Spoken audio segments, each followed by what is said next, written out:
నీ దగ్గర డబ్బు లేకపోతే, తినడానికి అన్నం లేకపోతే అడుక్కుని తినైనా బ్రతుకు.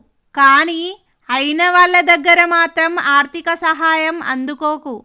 ఎందుకంటే స్నేహబంధమైన, రక్త సంబంధమైన ధనంతో ముడిపడనంత వరకు బాగానే ఉంటాయి.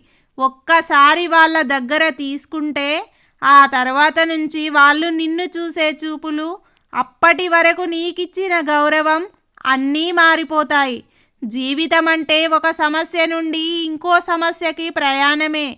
ఈ సమస్య లేని జీవితం అంటూ ఉండదు. ఎంతటి సమస్యనైనా ఎదుర్కోవటానికి నీ కళ్ళు, నీ కాళ్ళు, చేతులు అన్నీ సిద్ధంగా ఉంటాయి. మొద్దుబారిపోయేది మెదడు మాత్రమే. ప్రతి సమస్యకు ఒక పరిష్కారం ఉంటుంది. పరిష్కారం లేనిది సమస్యే కాదు. ఆలోచించండి.